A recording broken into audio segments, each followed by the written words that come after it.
Jomel Genarin, kayo ngayon ay pumapasok sa isa sa pinakamahalagang lingkod ng inyong buhay. Ang buhay ng may asawa, ang kasalang Kristiyano na nais inyong pagtibayin sa harapan ng Diyos at ng kanyang sambayanan, sapagkat ito'y tumutugon sa dalawang bagay: pag-ibig at para sa katataguyod ng pamilya.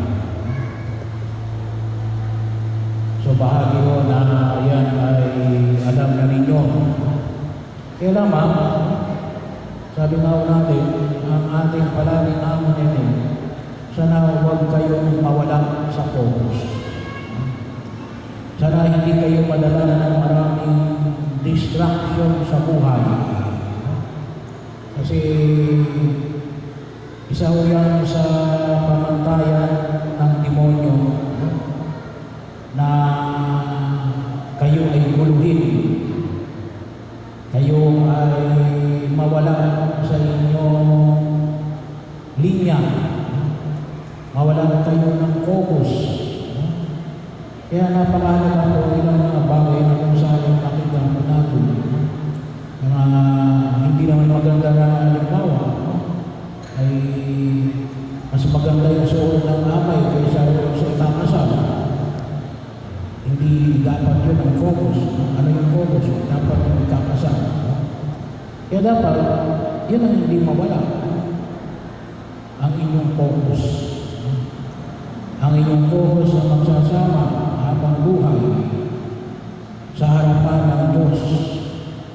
Nanawa ay magtaguyod kayo ng inyong sariling pamilya. Bahagi rin na kung saan makita ko natin, maraming distraction na harapin ninyo sa daigdig na ito. Kaya kinakailangan ay mamimili kayo. Bahagi yun, well, ang bawat isa ay pinili ninyo. No? Kasi pinili nyo sa dami-dami ng babae, ito yung pakakasalan mo. Sa dami-dami ng lalaki, ito yung pakakasalan mo. Pero marami kayong pipiliin sa buhay. At sa wasa na yung mga pipiliin sa buhay din, yung pangit para sa inyo. Huwag kayong pipili sa buhay natin na magwawasak sa inyo. Kasi kung minsan may pinipili tayo, hindi namin namamalayan, winawasak na pala tayo. Hindi lamang ako, ngunit desisyon, pagkilos. Kaya bahagi yun na kung saan yung makita po natin. Sabi mo nga, kita nyo yung mismo rito ng misa ng kasal. Kung minsan nung maabot nyo ng 1 oras at kalahati, ay kapag mahaba yung inyong prosesyon, kung minsan mas mahaba pa sa misa, discard na tayo yan. Bahagi yun naman. Kung gusto naman, mas mahaba yan, may ibig sabihin dapat ay sabi nga, bago mag-misa, may paglakad na kayo para hindi mag-discard. Kasi ganun ang buhay. Kapag tayo ay nakafocus sa isang bagay na hindi talaga yun ang ating dapat na bibigyan ng diin, mag-discard ang buhay mo. Father, hindi ko naman ginusto yun. Oo nga, pero ginusto mo yung isa. Nadamay yung pinahalagaan mo. Kasi, yun ang pinili mo. Bahagi yun. Kaya napakahalaga. Kaya nga, ang buhay may asawa ay isang desisyon. Desisyon na kinakailangan yung panghawakan at ang desisyon na yan, kinakailangan ninyong pangatawanan at palagi yan yung magiging focus ng inyong pagtugon sa biyaya na ipinagkakaloob ng Diyos bilang mga mag-asawa. Kaya nga bahagi yun, sana kayo bahala ko natutulog sa inyong pagkatulog bilang buhay bilang may asawa. Kaya ngayon iba ngayon natin medyo mabigat eh. Baka anong sabi dito? Dahil dito, Iniwan ng lalaki ang kanyang ama at ina. Ano? Pero mo yun, iiwan mo ang iyong ama at ina. Napaka-intimate mo. Ano? Iiwanan mo yung nanay mo. Ano? Well, bahagi yun. Doon kasi hindi lang naman nanay, pati rin tatay. Pero yun ang pinaka-mas intimate. Ano? Yung nanay. Ano? Bahagi ng kung sarili. At kayo magsasama. Ano? At magiging isa. Yung imahe na yan ay very powerful. Gawa ng alin?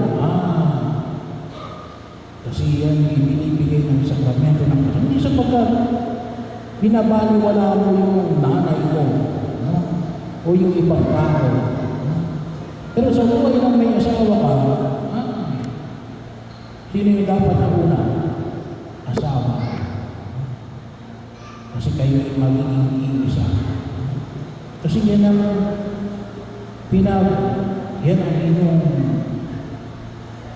ipangangako ngayon sa araw na ito. Bahagi ko yan kung saan na yung nakita ninyo. Sabagat sa tingin ninyo, at kayo kung sino natin, na kayo ay para sa bawat isa. Ito yung bagong nais kong makaisa. Hindi lang ngayon. Maraming tao na kung saan ay gusto natin makaisa. Pansamantalian lamang. Maaaring kutawagin natin yung sa maikling panahon ng kaligayahan. Ito hindi. Habang buhay. Habang buhay. At mabigat yun. Mabigat yun. Bahagi yung mga sanay makikita natin. At kung sinatun yung partner, kasi panghabang buhay, bahagi yung mga sanay doon kayo lalapat sa inyong buhay. Kasi bakit? Doon higit lalago. Yun higit kalalaguan na rin. Yung pag-ibig yung sa bawat isang tangalin, ang inyong pagkatao. Ang inyong pagkatao. Uuunin kayo ng uri ng pag-ibig ng pagsasamahan ninyo. Bahagi na yun. Kaya nga tutusin, yung tao ay hinuko ng mga tao umibig sa kanya at ng mga tao inibig niya. At bahagi na kung saan ay iibigin ninyo. Kasi yun na maging pamantayan ng mga supling na isisilang mula sa inyo. Yung pag-ibig na pinagsaluhan ninyo kasama ng inyong mga anak. At ano yung bahagi na kung saan nakakita natin? Nanawa, hinihiling nyo rin sa araw na ito natin, samahan kayo ng Diyos. Samahan kayo ng Diyos. Yun ang may bahagi yun na huwag natin kalimutan. Samahan kayo ng Diyos. At naniniwala kayo na alin, yung inyong buhay na pagsasama alin, sana huwag ninyong kalimutan ng Diyos. Kasi iba, sinama nila ang Diyos. Pero pagkatapos na nakalimutan nila ang Diyos, hindi na nagsisimba. Bahagi o pagkakataon ng kung saan ay mga tanan. At sawa, makita rin natin yung pinaka-modelo at lakas para ito ay hindi na magtagumpay walang iba kundi ang alin, ang pag-ibig ni Jesus. Ang pag-ibig ni Jesus. Dito natin hindi na makikita yung tinatawag natin na alin. Sinabi ni Jesus natin, mag-ibigan kayo. Kaya yun ang pinaka-conclusive, yun ang most intimate, yung pag-ibig ng mga mag-asawa. Kasi hindi lamang espiritu, hindi lamang midhiin sa buhay, hindi lamang kaisipan, ngunit alin, katawan at dugo. Bahagi yun. Kayo ay pagpapawisan ng dugo at pawis sa inyong pagsasama at sa pagtataguyod ng inyong pamilya.